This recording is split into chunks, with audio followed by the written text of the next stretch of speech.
ago, she passed away. She leaves 3 children, Jane York, David Vigus, and Susie Evans, and then, of course, her grandchildren. My first interaction with her, my first interaction with the Orange County Historical Society was when I spoke at their big conference at Cal State Fullerton in 2000. And the one person I came away remembering from that day, that one impression, which was kind of a whirlwind and stuff going on, and was Betsy Vigus, who was in control of the situation. She had everything running like clockwork, and there were some things that the university didn't quite have totally together, but Betsy was on it. She had it covered, and and that really was how she operated always. She was, as I understand it, she graduated from UC Santa Barbara. She was Delta Phi Epsilon at the National Honor Society of Early Childhood Education. Was a longtime active member. She taught 3rd grade at Fullerton Elementary School. Wouldn't you have loved to have had her for a teacher? She married Vince Vigus at the Congregational Church in Pasadena in 1953. And she was a long-time, active, dedicated member of the PEO, a women's organization some of you will be familiar with. Vince joined the Historical Society in the mid-1980s, and Betsy soon followed. Vince was elected to the board in 1987 and was our curator and president in 1992. Betsy was elected to the board in 1994. Over the years, she wore a variety of hats, from curator to program chair. She was dependable, conscientious, and fun to work with. Vince died in 2001. Betsy continued as a central pillar of the society, but always claimed that Vince was really the super OCHS booster. He was really the guy who you wanted to talk to. And she was kind of filling in, but she was fantastic. I didn't know Vince, so I can't comment on her comparison, but she was great. With only a few breaks, she was editor of the County Courier from 1997 until 2013. Then she served as our vice president in 2013 and 2014 before retiring from the board the following year. She continued to volunteer as our photo curator, though, until just a couple of years ago, processing all the requests and finding the photos people needed. Deep into her 80s, when I had technical difficulties of any kind, she was my go-to person to ask about computers and software, and anything technical. I think it's kind of typical Betsy. When they told her, we're sending you home, you're going to be on hospice recently, and she thought immediately of all of her records for her PEO women's group that she had at home. Have to get that whipped into shape, have to have that ready, have to get that handed off to the right people. She did that, and she passed away 20 minutes later. Yeah, that's a Betsy moment. Long before I heard the term being used as popular slang, I had a bad habit of accidentally typing her name as Bestie. Just a typo. I recently learned I wasn't the only person, even on our board, to sometimes do that. She would politely but directly point out my error. And in retrospect, though, I think I was right. She really was the Orange County Historical Society's bestie. And we are going to miss her very much. So, anyway, we will all be thinking of her for, well, we will always remember her.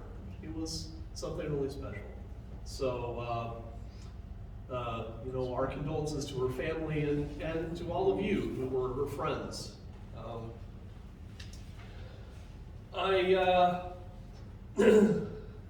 Back to the other business of the society, I did want to tell you about next month's meeting and let you know at our next meeting, March 10th, Janice Munamitsu author of The Kindness of Color, The Story of Two Families, and Mendez v. Westminster, will discuss her book. And there's John. Thank you for coming tonight. She tells the true story of two immigrant families who came to Southern California to better their lives, only to face their own separate battles with racism during the 1940s. The incarceration of Japanese Americans and the theft of their homes and livelihoods, and the desegregation and the segregation of schools which were desegregated in the storied Mendez v. Westminster legal battle. The story highlights how the author's family and their friends, the Mendez family, helped each other through these difficult times.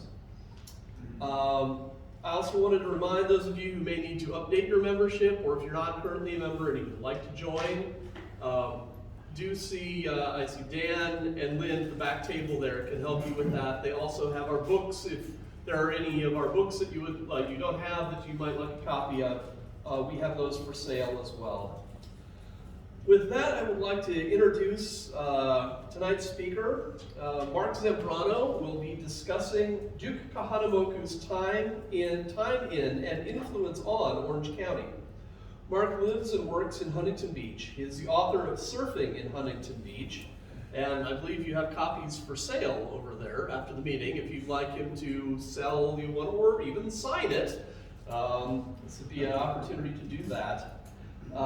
He is an advocate for the preservation and education of surfing history throughout Orange County, working with museums and archives to that end, and as a member of the Huntington Beach Historic Resources Board, of whom I see a number of members here tonight as well, so welcome.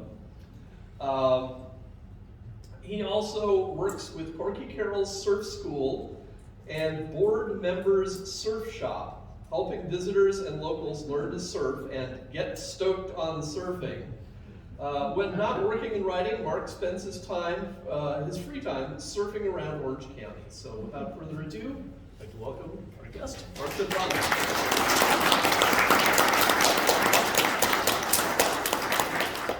Thank you, Chris, for that. Thank you guys for inviting me and coming out tonight. This is actually a little bit bigger than the meetings that we have in Huntington Beach, so as Chris, I'm stoked to see everybody here. So the reason why I'm here is to talk about Duke Kahanamoku, and specifically, like Chris mentioned, talk about his time in Orange County. Before that, I'll just give a brief rundown of Duke, who he is, his accomplishments, who he was as a man, as a surfer, and then kind of show how that ties into his time here. That is him, right there. That's him in about his 30s. This was taken in Southern California, probably about the mid-20s. And like I said, that's his name, Duke Kahanamoku. Duke, named after his father, also named Duke, who was named after the Duke of Edinburgh when he visited Hawaii in the 1800s. He was, I don't know if it was an homage or an honor, but they were associated with the noble Hawaiian family who probably entertained the Duke, and that family probably christened his father Duke, and that Duke got passed down to this Duke. His last name is Kahanamoku. I don't know the entire story behind it, but what I've heard is his name does represent the unifying of the Hawaiian Islands. So his name is very Hawaiian, even more so when you consider the full name. This is his entire name. I won't butcher it by saying it, but there's a lot of meaning to this name. It's a very traditional Hawaiian name, and Duke, he has a lot of identities, and he wore a lot of hats, and we know him for a lot of different reasons. But first and foremost, above all those, he was known as a Hawaiian. He was a full-blooded Hawaiian, which is really important because a lot of people who even share surfing culture later on from Hawaii weren't always technically Hawaiian, or they weren't close to full-blooded. But he's Hawaiian through and through, and that's extremely important to who he was. And everything he did pretty much was an offshoot of trying to spread that culture and his background. He was born in 1890, which is an important date because that was 3 years before the overthrow of the Hawaiian kingdom. So Duke really saw all of it in the modern times. He was there at the very last vestiges of the ancient Hawaiian culture and tradition, and then, somewhat controversially, the United States came in and took over and eventually became state. But he really was, and his life kind of mirrors modern day Hawaii's from beginning to middle to now. He was born in Honolulu, but most importantly, as a Hawaiian, not that all Hawaiians are watermen, but most of them are. They have a deep-rooted connection with the water, and Duke was no exception. In fact, when we think of watermen, he was probably the mold for it, and a lot of people consider him the first waterman just because he was so famous. That's probably not true, but he embodied all that it meant to be a waterman, more than a surfer, more than a canoe rider, all that. And I'll show you a quick video of him riding canoe. He actually started, his first passion was canoe, a more traditional Hawaiian activity, and eventually he came into stand-up surfing, but you'll see him here in white trunks. That's Diamond Head in Waikiki, if you're familiar. That's him right there.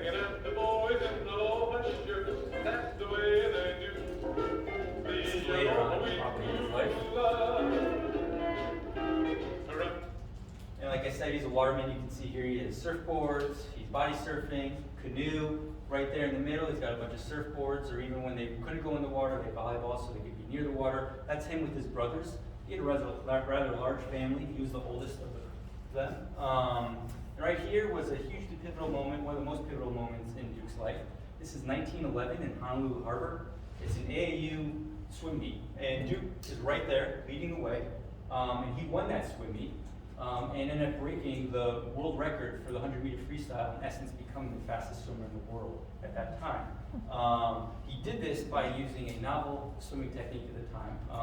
Everybody used what was called the Australian crawl, which we're all used to. And what he used was a flutter kick, which up to then nobody did. What most people did was they used a scissor kick. If you're familiar with side stroke, it's that kick right there. But Duke is sometimes credited, and maybe not rightfully wrong, for inventing the flutter kick. So the way we swim freestyle today is all happened on this date. Duke got that kick idea probably from his time in the water, body surfing, and riding boards, because usually when you try to catch a wave, you do that type of kick. I'm sure other people did it, but he made it famous.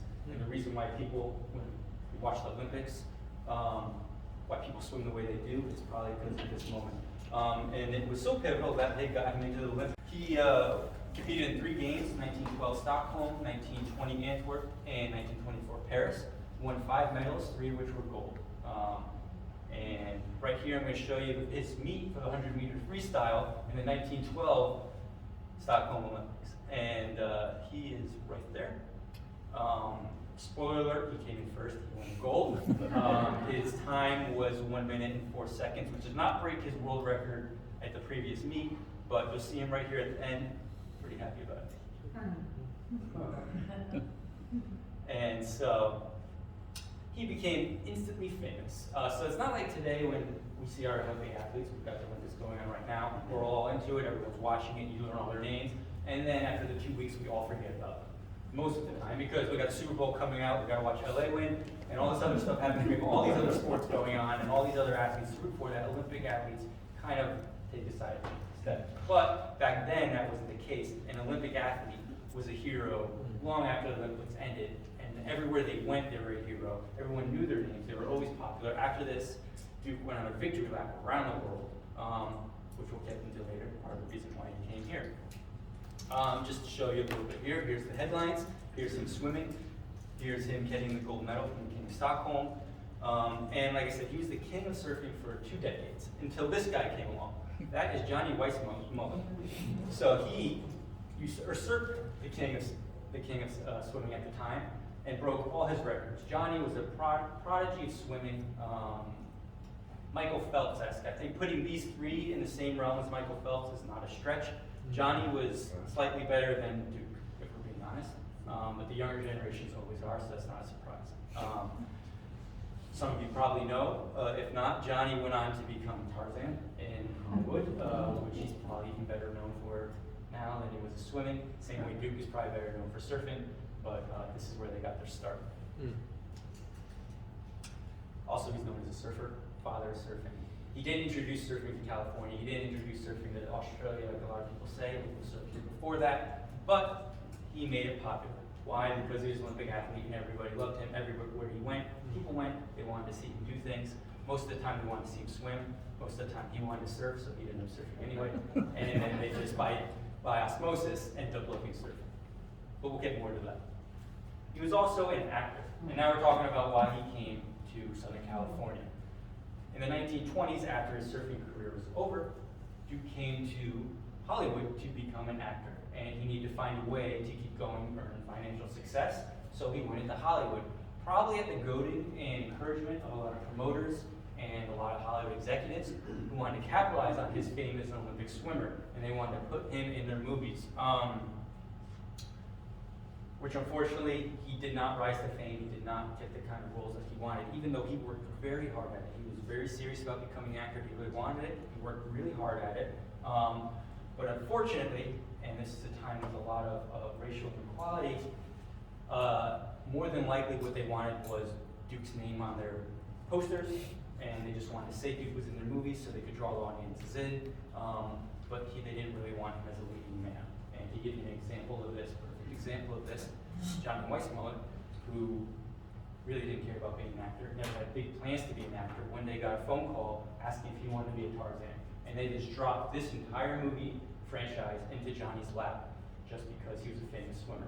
Just as famous as Duke, but and he went on to become this famous actor in a role wearing a loincloth and a yell, and he didn't even have to act. He didn't have to act well, because the whole thing about Tarzan is he can't speak well. So the worse he acted, the better Tarzan sounded. So like he was perfect. So like you can just kind of see the dichotomy there of what happened to Duke as an actor, what happened to Johnny as an actor, and that kind of went with Duke throughout his entire life. And he always took it with grace, maybe with a little too much grace. Maybe he could have been more outspoken, but he was Hawaiian, embodying a aloha spirit. So it was present in his life. You wouldn't know it as much, but it was. Anyway, he was an actor, bit parts, extra in over 14 movies. Most of them have been lost, but we have a few clips here so you can see him. This is No Father to Guide Him, 1923.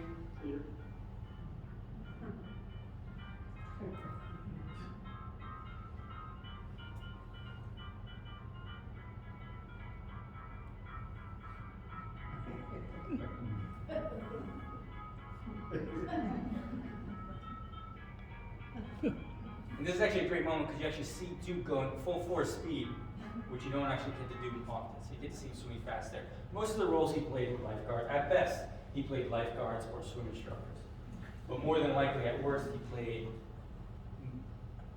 Native American chiefs. He played island natives, or savages, quote unquote, afterwards.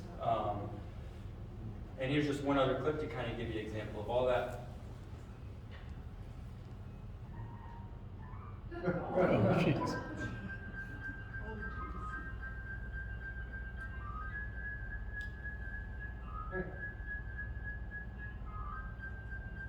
This is Duke playing a lifeguard native, so he combined all those skills in one. And a lot of these movies were actually being shot in Orange County at the time. I'm not sure exactly where this was shot, but if you look here, I mean, it's not a stretch to think that could be somewhere in Laguna Beach or even Crystal Cove. A lot of these got shot in Newport, which meant he started to see a lot of breaking waves in the areas, so he got used to the section. That said, even though his acting career failed, he was still a huge celebrity. There he is with John Wayne, there he is with Charlie Chaplin, Amelia Earhart. And up here, he is on a promo tour in Los Angeles. Great photo, having a white businessman holding his board while he plays golf on the beach. I love that photo. And here he is in Australia on his victory lap tour after winning the Olympics in 1912, surrounded by a mob. You can just see how popular it is. So it's no surprise that after he came, Australia's surfing culture took off. And I don't think it's a stretch of the imagination to say, just like here we surf today because of Duke, they surf in Australia because of Duke. Just to give an idea of his influence. But that brings us to Duke in Orange County. And he's a celebrity who's acting, now living here out of Los Angeles, and so he starts to find his way down here. After he won the Olympics in 1912, he came in and out for the rest of his life, but the majority of his time spent in these kind of blocks right after his first Olympic win, when he was working as an actor in the 20s, and then in the late 60s. They're kind of bookended by two locations, Corona del Mar, Huntington Beach. Corona del Mar is a young man when he could surf and hang out. Huntington Beach when he was an older man and had dignitary duties and was acting armorer. But we'll talk about the first time. Some people say he came here in 1912. Other people say it was 1913. Probably not 1912 because that was before the Olympics. 1913, very possible, on his way home from the Olympics. But the first recorded instance that we have is 1914, September 14th, because it got great news coverage. At that event, he did some canoeing at the channel between Corona del Mar and Balboa. And then at the end, he grabbed his board and rode in a few times. The last one, to the delight of the crowd, on his head. Surfing did not take off after this time. They didn't really care so much about surfing, but they loved seeing Duke, the Olympic swimming superstar. And so that was his first foray. Just to give you an idea, here is what it looked like when he was there. If you were looking at this photo, actually where Duke surfed would have been at our backs. That's where the channel is. But I just wanted to give this to kind of show an example, and you can kind of compare that same scene to what it would look like today.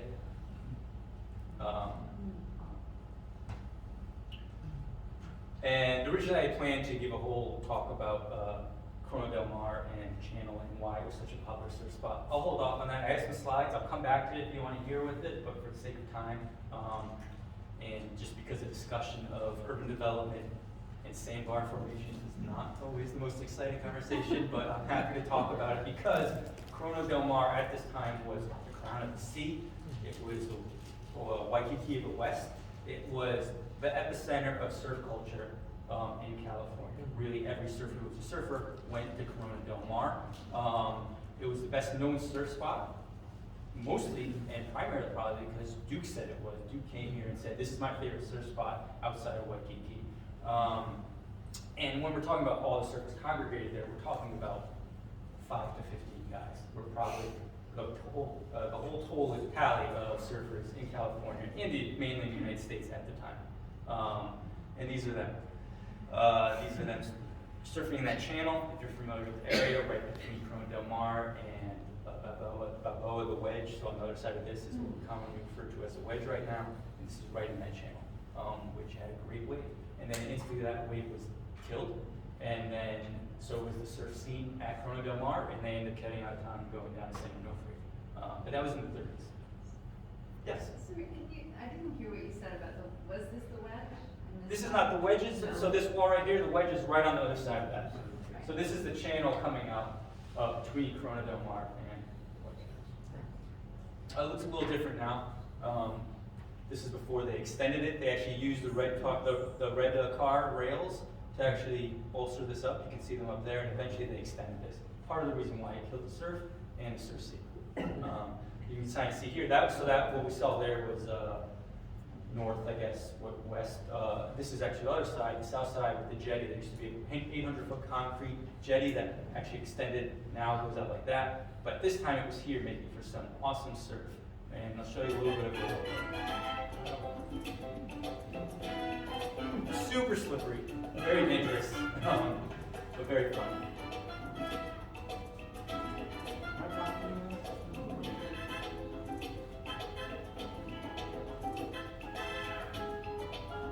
So you can guys see they just had a lot of fun, and it was a good wave.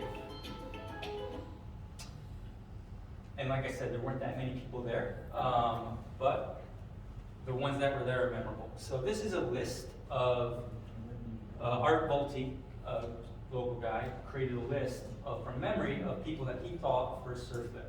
And he was mostly accurate, but it's a really cool historical document of that. And right at the top there, he puts Duke. He has him at 1912. I think he's a little off. It's probably 1913. But he's saying that Duke was the first person to surf there. Number 2, he has George Freeth. For my money, George Freeth probably surfed there before Duke. If you're not familiar, George Freeth is another Hawaiian who came over in 1907, 1906 to promote surfing in Hawaii. And he was hired by Henry Huntington to promote Henry Huntington's development projects and the Red Car Rail, the Pacific Electric Rail. And he would go up and down the coast doing surfing exhibitions. So he probably hit Corona del Mar first. He was also a friend of Duke. He might have actually inspired Duke to surf, because he surfed before. And he was also Duke's water coach. So more than likely, he told Duke about this spot, and Duke went down to Corona del Mar. Below there, number 3 is Haig Priest. He's an interesting character. He was also an Olympic athlete, friends with Duke. He competed in the 1920 games with Duke. And at those games, Duke dared Haig to shimmy up a pole and still steal an Olympic flag, which he did. He took the flag and brought it home. And Haig lived to be over 100. And at 103 years old, he was invited to the 2000 Olympics in Australia, 83 years later. And he brought that flag that Duke told him to steal and returned it to his rightful home. And so he was one of the pioneers here. We have a few other people, the Voltes, who you hear their names, Jerry Volte and Art Volte. We have Tom Blank, who we're going to mention. Bud Higgins and Gene Belchie out of Huntington Beach are on this list. Who else do we got? Lauren Whitey Harrison, these Preston Peterson, these are all famous surf names. If you're familiar, these guys are icons of it. And some of those guys on this group would surf there regular, and they started the Corona del Mar Surf Club, which maybe not is the very first surf club on the mainland, a non-Hawaiian surf club, but probably the most organized, biggest, and popular. So if we wanted to say this was the first true surf club in mainland United States, we could say that. And basically we got a scene of them before surfing, and this is kind of them in pose. These are probably the key players of it. We have Jared Volte, Owen Hale, Bill Hilrich, and Tom Blake right here, and then of course Duke right there. Tom Blake was probably actually one of the spearheaders of this. Duke probably helped give the idea, plant the seed for the club. I don't know if he was the main organizer, he's so way back, but Tom Blake probably did spearhead it. He was friends with Duke, they surfed together in Los Angeles. If you're not familiar with Tom Blake, he is like the epitome of the surfer. He cultivated, created, and started our image of what a surfer is today. So a lot of these people, they weren't surfers, they were firemen, they were lifeguards, they were Olympic athletes like Duke. They had all these other things going on. So, but Tom Blake was the first person to dedicate his life to surfing. Everything around his life surfing. He was the first surf photographer, the first surf author. He created the sked, the surf fin. So when you think of a surf bum or a surfer, that image is because of Tom Blake. And he was good friends with Duke, and they created this club together. And they did a lot of things, just mostly surfing and hanging on the beach. But one momentous thing they did was hold the very first organized surf contest ever, as certainly the biggest and most attended surf contest. And that was in 1928, called the Pacific Coast Surfboard Championships. You can see here the flyer went out, inviting all Orange County residents.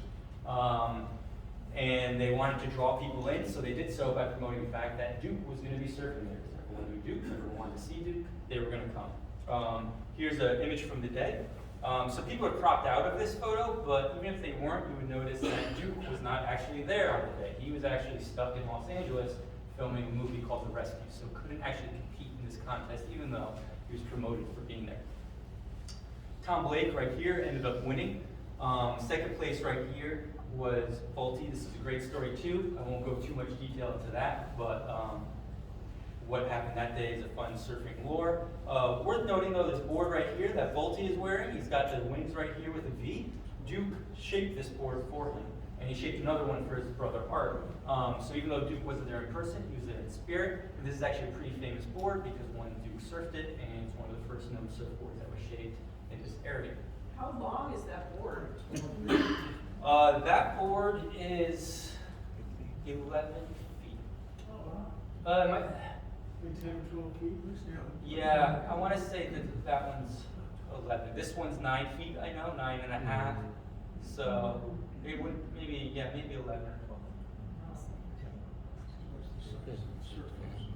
12. And that was, he was known for long surfboards, because traditional, really long surfboards that Hawaiian kings used to surf on would be 18 feet. And the longer your board, the more prestigious you were. So there were some long boards.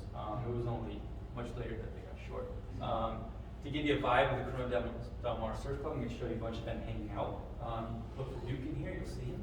And you also see that board we were just talking about.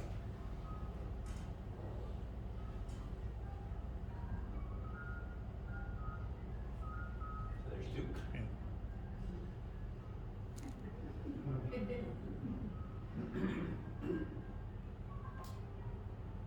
Hanging out in Corona del Mar. This is the kind of the scene back there. There's that board, there's Duke right there. This is them heading into the water.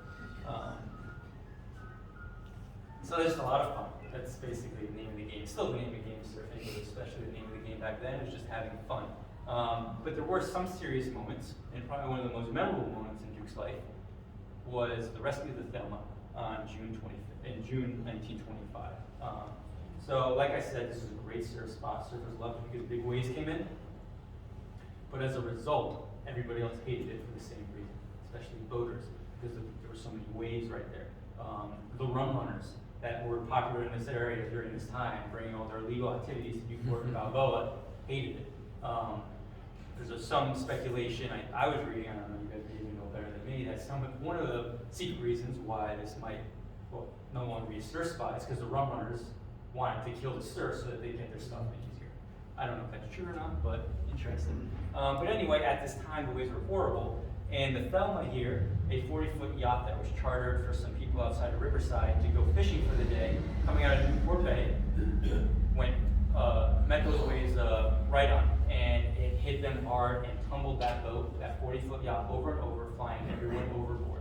And at the same time, Duke and his friends were just hanging on the beach, just hanging out, and they saw all this happen, along with a lifeguard named Durega, I believe, and they immediately jumped into action, Duke especially. Like, we talk about heroics, and a lot of times when someone's famous, they kind of get overblown, but it's not a stretch of the imagination to talk about this day in Duke in terms of heroics.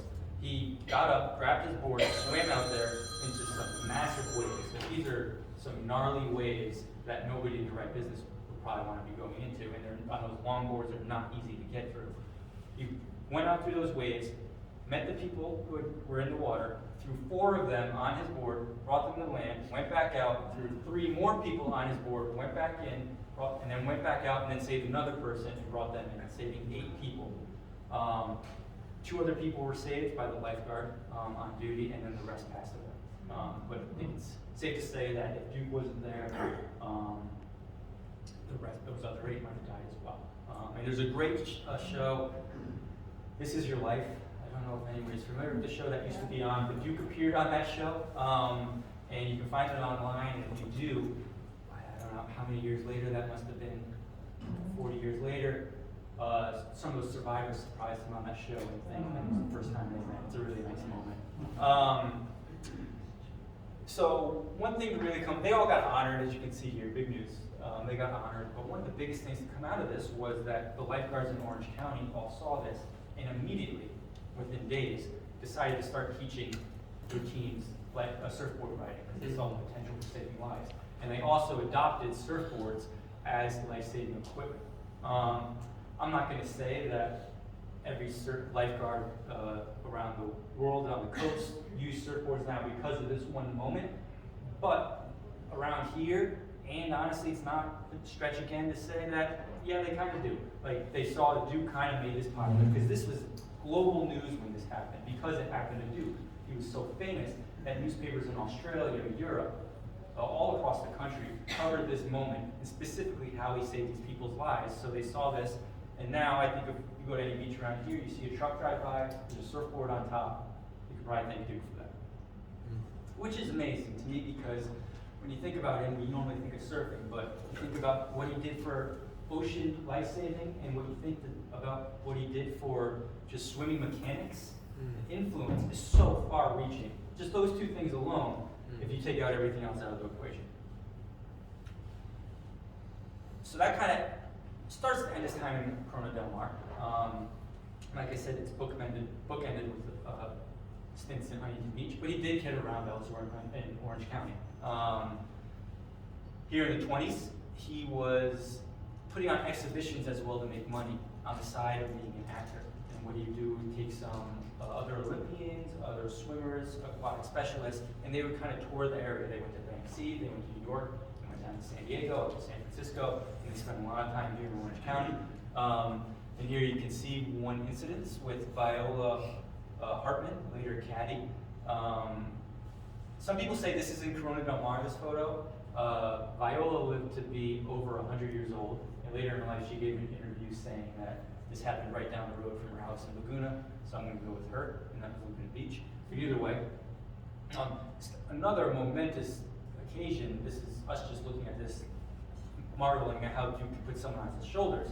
But this is also a dark-skinned man with a white woman surfing at a time when that was not really that cool. But people loved Hawaiians to a degree that maybe other ethnicities got mistreated just because they're just getting promoted as an exotic experience. And then also people just loved Duke. And so they forgot any racial bias they might have had in that instance because it was Duke. But he definitely did do some groundbreaking things that probably doesn't get enough credit for. I'm not saying he broke down any walls, but you saw that this was actually the front page of the Los Angeles Times. I think it was a Los Angeles magazine in the 20s, which is quite a sight. This is his crew. This is Viola right here, Duke right there. This is kind of just a promotion of them during their exhibitions. Notice the boards. These are Art and Jerry's boards. This is probably taken in Corona Del Mar's photo because those boards would have been right there. And just to give you an idea of what they did, surfing was probably an afterthought at this point. People weren't that into surfing. They just wanted to see Duke swim. This right here is a tank. Consider that a treadmill for surfing. Duke would just go inside of that and swim in place so that people could see him. Because most people didn't have TVs, they had heard newspapers, but they'd never actually seen the amazing Duke Kahanamoku swim. So part of the draw, the biggest draw, was just to come see him swim in place. And these were mirrors right here, so you could actually see down. You see from the side, you could also see down. And so that was the biggest draw. And surfing was just an afterthought that happened. And then like these were divers, and you see some antics like that. That was in the 20s. Like I said, Duke would come in and out of Orange County for the rest of his life. After the 20s and acting kind of fell through, he moved back to Hawaii and then would occasionally come here for visits. This was one such instance when he went to San Onofre. Like I said, by this time, nobody was going to Kahanamoku because there was no surf there, and epicenter of surf culture became San Onofre. And Duke paid the visit. And anyone that's been to that beach, if you haven't been to that beach, I highly recommend it. In my opinion, it's like a little time capsule in time. It's only like a real surf beach left, if there was ever any others. And even more so, I'd say, than Malibu. This is very similar to what it looked like today, it feels like today, still is today. And you can instantly recognize it from this. And there they are just hanging out, and this kind of still goes on today. That's Duke in the middle. And this is a huge moment for these surfers. I mean, this is like meeting your idol.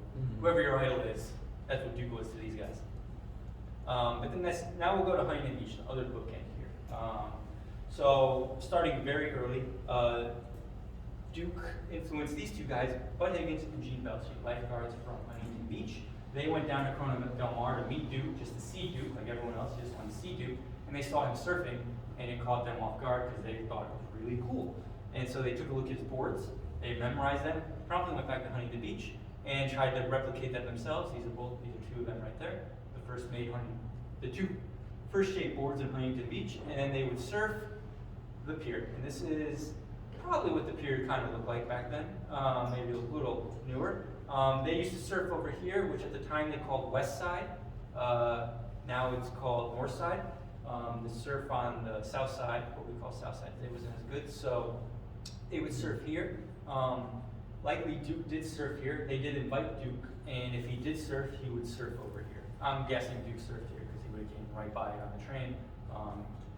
More than likely he saw the waves and he would have hopped out and wanted to do it. We don't have any written proof of it though, but we can count on it. So anyway, those people kick-started the Huntington Beach surf scene, which grew and snowballed into Surf City, USA that it is today. One of the big parts of Surf City, USA today is the massive surf championships that are held there every year. US Open of Surfing is, without a doubt, the biggest surf contest in the world right now. It might not be the best surf contest, depending on the waves. Waves aren't always good, but the scale of the event, nothing else competes to it. And that's been the case since its inception in 1959. It has always been a massive surf contest, just because of the spectacle. And it started in 1959. In 1963, Duke came and he was a guest of honor. Actually, he was a co-host. He was the co-host with that guy right there, Johnny Weissmuller, who both of them are sitting on the pier. They were rivals. They were longtime friends their entire lives. This is 1963 as well. Most of Duke's duties were as host or guest of honor, or just to kind of hang out, meet people, shake people's hands who won. This is him on stage in the championships. And here's 1964, he returned. This is the Huntington Beach News front page, and he received the keys to the city from Mayor Shipley. And here's basically what he did, went around and met people FaceTime. Up here, Corky Carroll, who won the 1966 Circuit Championships, he's shaking his hand. The Huntington Beach Surfing Association, the Huntington Beach Surfing Association, I think, made him an honorary memory on this day, and that's him there with Jack's Surfboards skateboard team. And one last thing that he did during this time is that he formed a surf team. So Duke always kind of had financial trouble, which I think is the plight of a lot of Olympic athletes if they can't go into commentary. So like acting didn't pan out for him. So he's always looking for. Eventually, he met up with a promoter in Hawaii who kind of helped take the Duke name, Duke Kahanamoku name, and commercialize it. He came up with his own brand of Hawaiian shirts, which I think might be right there. He might be, Vice President might be wearing one of those. It looks a lot like Chris's shirt. If you see Chris's back there, that red shirt, this is black and white. But so he had his own brand of Hawaiian shirts that were becoming popular. He had a restaurant called Duke Kahanamoku's in Waikiki, which was later the inspiration for Dukes in Hawaii and the Dukes that you'll find in its sister ranch in Huntington Beach by the pier. So they started to create a team to go on publicity events to promote these financial ventures. And this was the team. They would go around. They only really lasted for 1 year in 1966, but this is the team. If you know any surfers or surfing history, you might recognize some of the names. That's Paul Strauch. That's Joey Cabell, who started the Chart House restaurants, also very popular in the area. He's not in this photo because he was always so busy working on the Chart House. And then we have Fred Hemmings and Butch Van Artsdale right there. That was his team. This picture was taken in Hawaii. This picture was taken in 1966 in Huntington Beach to come promote things. And they, during their time in Huntington Beach and Orange County, they also went to Long Beach, Los Angeles. They just kind of made appearances. And one of those appearances, talking about Orange County, was to Disneyland. So Duke did go to Disneyland. I wish we had a photo of it. We don't. I don't even have a newspaper clipping of it. But on this little press tour they were doing, he hit up Anaheim and did some kind of publicity stunt in Disneyland. And that was the scope of Duke's time in Orange County. But it went far beyond that. His legacy just grew and grew and grew after that. And even though he spent most of his time in Corona Del Mar, Huntington Beach, the people that he met there, the people of influence, were from all over the county, and they took that seed that he planted and spread it, and especially in the coastal cities. So he didn't introduce surfing to the area, but to say that it's popular and the reason we surf here today is because of Duke, I think is not a stretch at all. So you can see up here that Huntington Beach is by the pier. They used to have a bust by the pier of him. It was installed in 1968. These are some Huntington Beach locals, some characters, if you're familiar with them. That's George Farquhar, who used to run the Huntington Beach News, and that's George Draper, who had a surf shop on HB. And you read right there, they're hanging out with some pier ladies right by the bus. That's a closer look at it right now. It's since been moved into the International Surfing Museum, which has a great exhibit of Duke Kahanamoku. Right there is his plaque on the Surfing Walk of Fame for the Jack's Surfboards on Main Street in Huntington Beach. He was the first person inducted into the Surfing Walk of Fame. Right there is a stamp that I believe came out in 2000 or 2002 of Duke. That woman right there is Ann Beasley. She used to run the International Surfing Museum in Huntington Beach. Not run it, but she was one of the curators. And about 7 years before this came out, she had this woman didn't surf. I don't think she ever went to the Pacific Ocean. She loves surf culture. And so made it her life to kind of promote it. And she loved Duke. And about 7 years before this, she thought they needed to commemorate and kind of promote his just legacy. And she started petitions and started corralling support around the county to get a stamp in his honor. And eventually, 7 years later, from those humble beginnings, it eventually happened. This right here is the Shack in San Clemente, so the Surfing Heritage and Cultural Center. Great museum if you ever go down there, if you get the chance. If you haven't been down there, if you have, I'd say go again anyway. It's great. They have some great exhibits. Basically, their exhibits are mostly centered around surfboard. They tell the history of surfing through surfboard, an epic surfboard collection, and that includes having some of Duke's surfboards. I think those are 3 of his right now. You recognize the V one right there, so that's the one from those pictures earlier. They have that. One of those on display. The other one, doppelganger one, is in the Smithsonian in Washington. I believe there are like 7 or 8 surfboards that Duke shaped still in existence. They have 4 of them, and then one's in Australia, one's in Washington, one's in Hawaii, but they have 4 of them, which is really unique to see. And a great place to continue his legacy.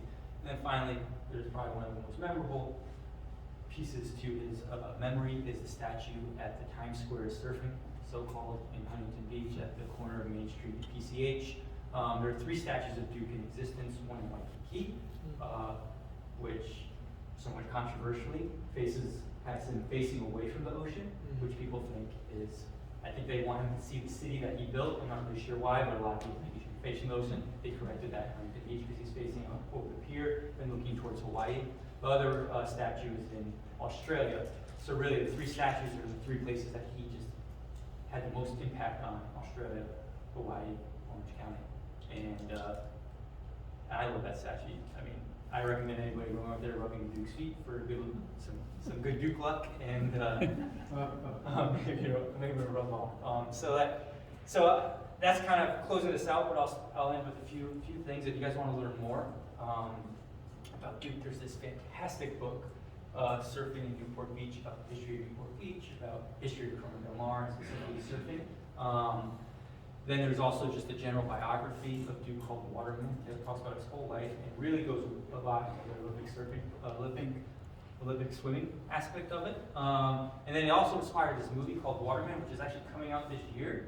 I recommend going and seeing it. I don't have any affiliation with it. Highly recommend going to see it though when it does come out. My guess is it's going to probably show at the Newport Film Festival. It just seems perfect for that. If you want to learn more about it, you can go to watermanthemovie.com, and they also have a great discussion guide on there for free. It's a massive discussion guide for educators and teachers, talking about the history of surfing, talking about the history of Duke, and the history of Hawaii. And in May is Asian and Pacific Islander Cultural Heritage Month. So anybody wants any opportunity to kind of spread the word and teach that, that's probably a great thing to do, a great resource to have, and I highly recommend it. I don't know if we'll hear it, I'm going to play the trailer for Waterman.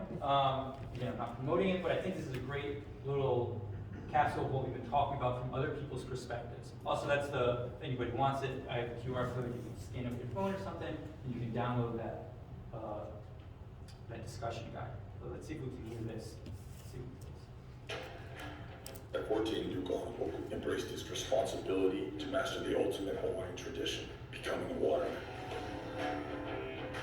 A waterman is someone who can do everything in the water. As a kid in Hawaii, you wanted to be a waterman, and the Duke was the big kahuna. To us, he's the king of surfing. No American athlete has influenced two sports as profoundly as Duke Kahanamoku. He was on the world stage, even though the world wasn't ready for it. All of a sudden, it's like he's a superstar. Jim Thorpe, Jesse Owens, Jack Johnson, and lost in the shuffle. It's Duke's role as a racial pioneer. He did encounter overt racism. He was able to break a lot of color lines. The amount of pride that he was able to give to his people, he was one of the biggest celebrities in the world. Oh. He had come from nowhere to the Olympic team in 3 months, which is an unrivaled story in Olympic history. To change the world with a Kahanamoku kick, the same kick that Michael Phelps learned. A superhuman feat. He's bringing a sport that nobody has seen before to their shores. I think that Duke shared surfing with the world because it was the greatest gift that he had received in his life, and he wanted other people to experience it. He rescued so many people. Lifesaving wasn't a profession back then. There are true heroes in the world, and he was one of them. Duke accomplished the seemingly impossible. The story of one of America's greatest icons. When the world saw Duke, they saw Hawaii. Looks amazing. Those reenactments look amazing. Usually reenactments are very corny, but can be corny. That just like brings to life some of these stories that they don't have footage of. And so I'm gonna end with one last clip. It's about 50 seconds. That was like the view of Duke from other people's opinions and perspectives. Most notably, that bald guy was Kelly Slater. Nobody recognizes him as probably the most famous surfer right now. But now I'm gonna let Duke just kind of say it. This video was created by the Encyclopedia of Surfing, a guy named Matt Warshaw, who created this massive book called The History of Surfing. Highly recommend it if you just want a cool coffee table book. He put this together, and it's a good way. I'll just end right now by just letting Duke kind of be Duke and kind of take us out.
So yeah, that's Duke. So thank you for listening. If you guys have any questions, one thing I'll say before I do it is I brought some stuff from the International Surf Museum. They brought for you guys. They wanted me to share it for free. They're little pamphlet booklets about surf spots and surfing in the 30s and 40s and 50s in the area of Southern California that you guys feel free to take. I have some of the books. Take a look through them. If you want to buy one, we can talk about that. I want to thank Chris, and you guys can welcome me. Chris actually was pivotal in this book. The first stop I made when I started this book was OCR, guys. I was really out of my depth, and Chris kind of set me on track and kind of got me kick-started, and from there, everything came through. So I really appreciate all that help, through OCR guys' help, and it's been really a pleasure to be here talking about it. So if you guys have questions or talk story, there's a thing in surfing called Talk Story, where it's just sharing stories. So like, if you have stories you want to share, if you know about surfing in there, or Duke, or anything, please. Who do you win this medals for at the Olympics? What do you mean? So the gold T100 meter freestyle twice. For who? Was it Oh, it was for the United States. It was for the United States. Yes.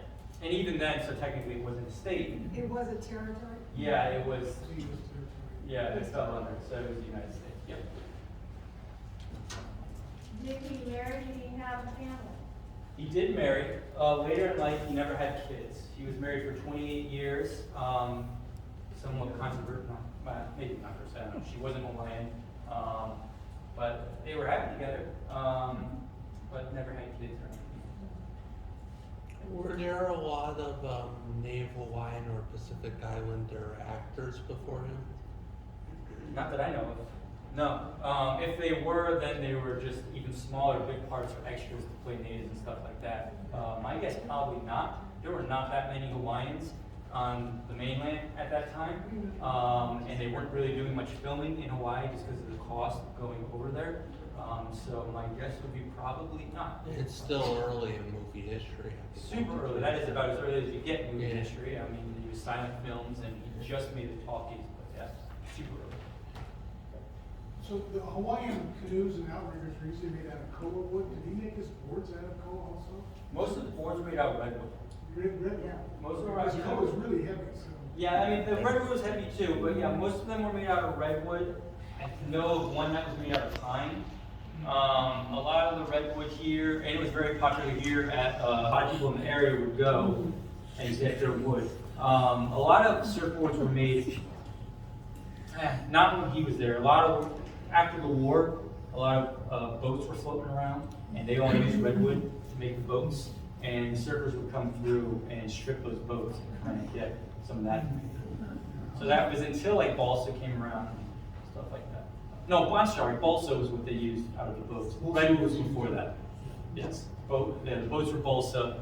That supplanted redwood, and then eventually the foam supplanted balsa. Koa is now a protected species, and they can only make ukuleles from koa that is down. They can't cut the koa trees. Yeah, I've heard. Now they're not making boats, they're making ukuleles. I've heard that, and I've heard that with a lot of surfboards too. There's certain things as well. Guitars, to that degree. I know there's a lot, like in Germany, there's a lot of trees that are protected there because we're coming out of Black Forest for the same reason, which is probably a good one. Do you know how much time he spent at the Narconian? How much time did he spend where? At the Narconian The Narconian? resort. Oh, so in his early life, you mean? He did spend a lot of time around there. So, I mean, he grew up there with Outrigger Canoe Club in that area. So they just kind of lived in that area. I don't know the specifics of it, but he spent almost all his time in that bay, in that area. You know, Narconian is out in Norfolk. Oh, I'm not familiar with that. That I don't know. We'll talk. Okay, please do then. I have no idea. There is a naval base there with a lake. Yeah. And it used to be a resort in the 20s, and Bob Hope went there, and Lucille Ball, and Clark Gable, and all those people. I have not heard of Duke there. Have you heard of Duke being there? Johnny Martin was there. Yeah, I mean, I'm sure Duke went, but I don't recall hearing much about Duke being there. Hugh Hauser went there. The city of Norco is trying to get the Navy to relinquish the building and the lake to give it back to the city historical, and they're not having great success. They've been trying for years. I used to be the archivist there. So did Duke go there? Did Duke go there? That's what I heard, yeah. That I don't know about. I've never heard that. Moana Hotel, that area, and yeah, I have not heard that. Yes. A couple of things. One, I'd like to, like you mentioned, I would encourage everyone to go to YouTube and type in "This Is Your Life" with Kahanamoku and watch it. It's about, the commercials. It's about 20 minutes long, and you really get the sense of who this man was. And he does meet for the first time, and after many decades, the men that he saved. And it's an emotional thing to see. Plus, his wife Nadine is there, and his other brothers are there also. So you get the whole picture. And it's Ralph Edwards. It's what I grew up with. It's a lot of what we all grew up with. But it's the Duke, and you get his feeling of who this man was. This man was very, very humble. He was called on to do a lot of things that he didn't necessarily want to do, and one of them was being the ambassador of Hawaii. Every public dignitary, prince, king, queen that came to Hawaii, the Duke was also the sheriff of Honolulu, the city and county of Honolulu, was called to go to the airport or down to the tower to meet any of the dignitaries that were coming in. In fact, he got so tired of going to Chinatown and buying Lays and out of his own pocket money that he had a big red one that you see, the one with the team photo with his team. That's actually made out of fabric. And he would keep it in his car, so when he would get a call to go out, he would just wear that instead of going and purchasing a lay every time. And the other thing I'd like to mention is I was privileged to fly over to Hawaii when Nadine had her estate sale after her passing. So I luckily possess many personal items of these, and that's one of my prized collections. And some of those things are love letters that he would send. when Duke went to Stockholm, he went over dressed like a Hawaiian. You probably know these things, but I don't know, time is, he had to go buy clothes to be around cold weather. He had no idea. No one told him. When he went on tour to Chicago, I have letters written to Nadine, who he adored his wife. I have probably 15 letters, personal letters signed, written from different hotels on hotel stationery, and just declaring his love. And I got lost in the city.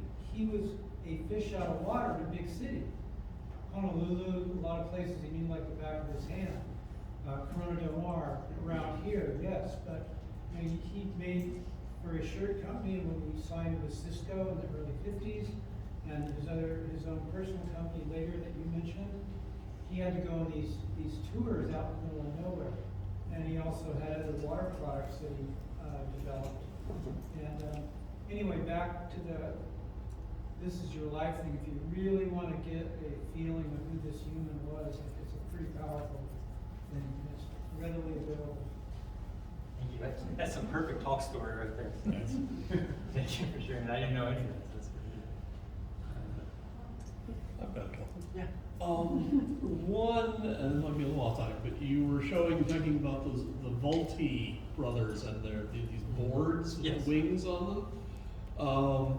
So I think I understand there's some connection between those Voltis and the Volti Aircraft Company. That is Jerry Volti, Gerard Volti, yep. Okay, so I'm not entirely familiar with it, but Jared Volti worked in aviation, and he worked on Lindbergh, some of the planes and stuff with Lindbergh associated with that, and I don't know if he invented it, but he was very influential in the aviation industry. So like I said, less known as a surfer, he's very well known for his aviation. So started with surfing, went on to as a pastime as aviation. a kid. Yes, Yeah, went on okay. to aviation. Yeah. Interesting. I know that was a big And wartime industry. There were a lot It of really British was, Canadians that would drive up there to work at Volti. Yep. And that was him. And I can't remember exactly what he did, but I knew it definitely made an impact. My other question is, I collect a lot of weird vinyl records, and every so often I see some that are Duke Kahanamoku and his Hawaii Boys or something like that, and it's he's an older guy by that point. I haven't heard them. I don't know what that's about. I don't know if he was playing music on that, or if it's just his name and face slapped on the cover, and they find some musicians and. It's possible. I've never actually seen one of those. Actually. Oh, really? Okay. No, I've never seen Well, one. I guess he did play the ukulele. Yeah. He played it pretty well. Like he did play it quite a bit. So it could be. My guess is probably not him playing it, but maybe. Those would be very interesting to listen to. That was more of a promotional, like when you spoke of him, his name was labeled on things. That was more of a promotional thing. Duke he played ukulele for his pleasure, but he wasn't a stand-up performer. That album, I have that album that you're talking about, and it has a canoe on the front and these guys there. But it's a promotional thing, and that kind of morphed into, Kimo McVeigh was his guy. He was one of the producer that he's speaking of. And so every little thing, again, the Duke was kind of used and abused in a lot of ways, and which is a whole other, you could write a book about that part of it. But, his name was just plastered everywhere because it was so popular. But he himself, and then that morphed into the Don Ho thing, because the place where the Duke the Duke spot there, then Don Ho kind of stepped in and took over as who Don Ho is. Yeah, his restaurants were actually struggling, and then Kimo brought Don Ho in, and then he became successful, which was pretty cool. That's a good point about his financial thing, because there's always like I said, Duke always had trouble with finances throughout his life, and there's always a double-edged sword when Kimo, his promoter, came in, because one, there's this great scene where Duke breaks down when he gets the money. He cries because he gets financial security from it. But of course, with that, he kind of loses a little bit of freedom, and he's required, like you were saying, to go around these tours and stuff. So it's always. He also owned a gas station. That I didn't know either. Yeah, there's pictures of him at the gas station in Waikiki. And that was kind of his thing that, kind of like a foundation that he had. Right. And it was a Standard Oil gas station. But it wasn't him. I mean, if you think of the life of a beach boy being tied down to a gas station, that's a ball and chain. Even these, like you said, he was a very humble guy. He's a very quiet guy. Had a lot of these things, like he hated giving speeches.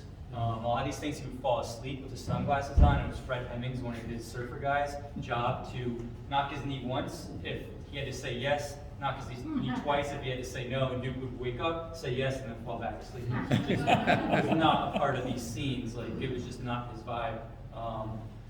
And I mean, he was also older and ailing at the time a little bit, but I think he just always wanted to be that beach, and he would just rather be there watching surfing, participating in it, than rather be and going around promoting stuff. Yes. I was fortunate enough to meet and converse with the Duke. Actually, I have a very short story I was talking to Mark about. Some of you know me as one of the founders of the Tustin Area Historical Society. And I like coming to these Orange County historical meetings. I always learn a lot. And I really enjoyed Mark's talk about the Duke. Learned some things that I didn't know about him. But in 1966, I guess I was in the Naval Reserve. I was a Naval Reserve officer in intelligence. And as you might know, reserve officers have to serve 2 weeks out of every year on active duty. And since the Fleet Intelligence Center was in Makalapake, Hawaii, I had to go to Hawaii for 2 weeks. Every year. Somebody's got it. And when I was there in 1966, the big social event was Duke Kahanamoku's birthday party. He turned 75. And it was obviously a big occasion in Honolulu. And the Honolulu press was invited to the party. And there was a young lady reporter who needed an escort. Somehow she found out that I was on the Tustin City Council and about to become mayor the next year. So she invited me to go with her, and it was Kimo Wilder McVeigh's place in downtown Honolulu. And Kimo had set up a stage. The room was about maybe twice the size of this one. And the stage was about that high off the ground. It was a small stage, but it was big enough for kind of a huge wicker chair, white wicker chair. I remember it very distinctly. And Kimo had provided that for the Duke. So he was sitting there alone on the stage, about that high above the rest of the crowd. And people were kind of treating him like a king. And if you know the Duke, he's a little bit uncomfortable with a lot of accolades. He had the lowest spirit, but I could tell he was uncomfortable. So I went over to talk to him, and he didn't complain about anything, but he just didn't look right. And I looked up above him, and there were these lights, these stage lights, shining right into his eyes. And so I said, Duke, I'm going to do this for you. And so I reached up and I just moved him just slightly, not enough to take the light off of him as the center of attraction, but to get it out of his eyes. And the way he smiled, I'll remember that was the biggest thing that I recall from that particular time in Hawaii. I'm glad you mentioned where he got the name. The Duke was a member of the English royalty, and Duke of Edinburgh, Duke of Edinburgh, had visited Hawaii at the time, and that is where we got his name. And my friend here is a native of Edinburgh. So if you haven't met her yet, it's worthwhile telling her just to hear the Scottish book. That's a good story. Yeah.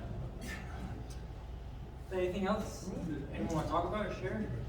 Cool. If not, I'll be around, floating around. I don't know. All right, and you'll be signing and selling books. Yeah, I see. So, great. Yeah. Thank you so much.